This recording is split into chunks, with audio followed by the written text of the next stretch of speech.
Hello, I'm Clay, and welcome to a market moment by Moffat on Money. It's almost a mouthful there, but we try.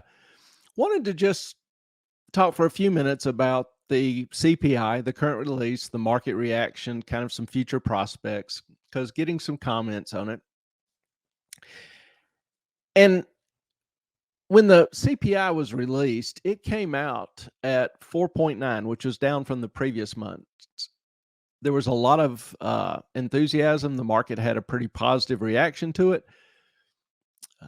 You look at core CPI, it was at 5.5%, down from 5.6. Now, CPI, core CPI, what's the difference? Core CPI is the big market basket of all the goods and services that you buy and consume and whatever.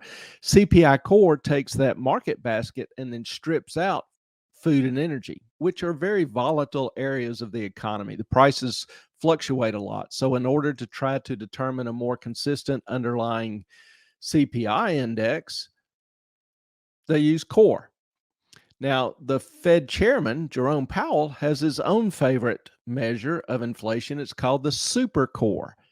And the super core takes the core CPI, which has already stripped out food and energy, and he strips out housing in addition. So food, energy, and housing, three volatile areas of the market, because housing can have a lot of fluctuation or a lot of noise in it.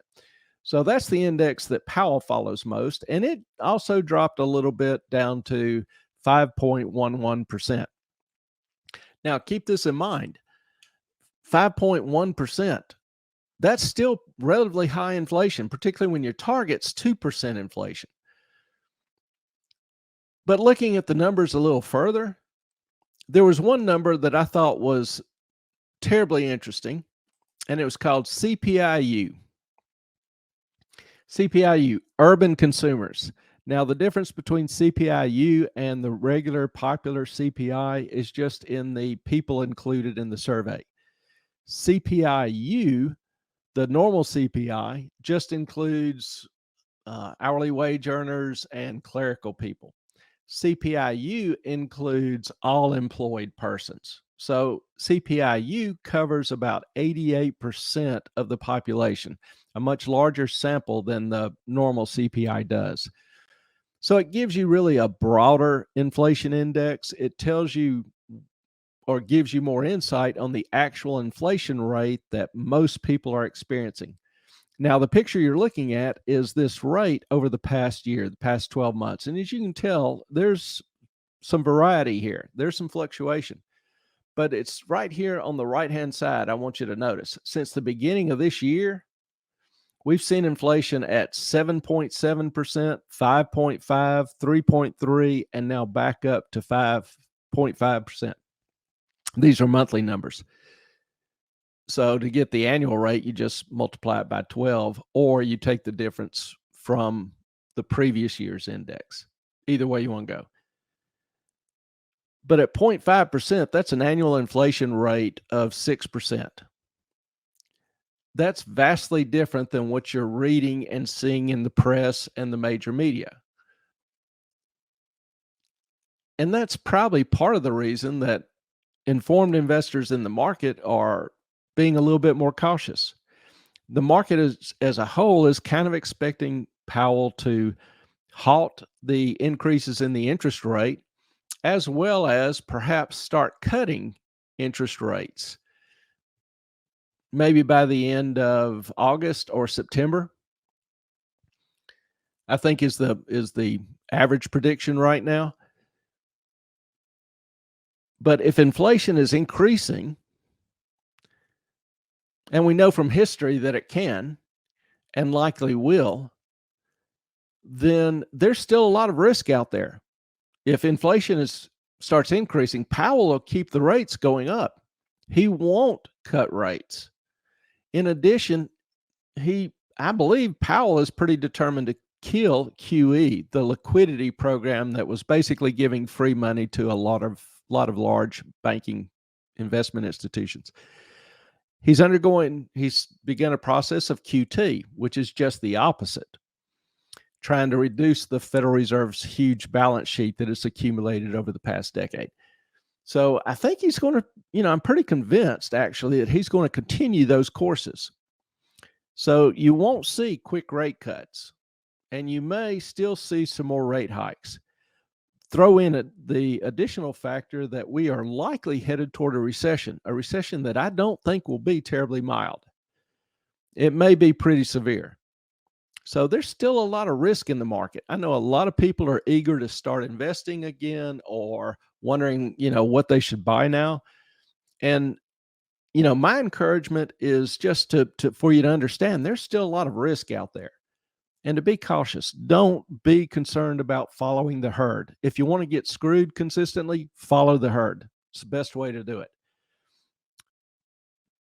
But consider the overall risk in the economy and the system. Nobody can time the market perfectly, and I'm not trying to encourage that. But I do believe that there's certain big picture information that can give you insight as to whether things over the next 6 months are going to get better or are they going to get worse. My opinion and my crystal ball is no better than anybody else. I'm not a prophet, but I like my track record. And over the next 6 months, I'm kind of more inclined to say things are going to get worse. If they do, the market should reflect that. You'll have better buying opportunities, is really my point. So, take that with a grain of salt. In addition, people talk about the market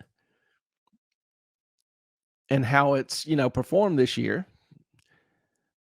But if you look at that, particularly like, for example, the S&P 500, made up of 500 stocks, but two stocks, Apple and Microsoft, have accounted for 50% of the gains in the S&P 500 this year. Just those two stocks. The other FANG stocks, Facebook, Amazon, Apple, Netflix, Google, account for 94% of the return in the S&P 500 since the beginning of the year. This is that's not a good sign. That's not a sign of a healthy, prosperous market that you're going to miss out on if you don't invest. What it is a sign that there's still a lot of risk out there, despite all the headline, all the promotion, all of the people in the streets screaming, all is well, all is well. All is not well. There's still significant risk out there. So my encouragement to you is to just, keep your finger trying to determine the major headwinds, and don't be in a rush to invest. There's always good opportunities to invest, and there's sometimes even better opportunities to invest. So make your best decision, make informed decisions, do what's best for you, not what necessarily other people try to encourage you to do, which may be against your own wishes or comfort level. So if you got some questions or comments, let me know. If you like these little updates, give us a like on the video, consider subscribing if you will. Appreciate you taking the time to be with us, and my time is up. I thank you for yours.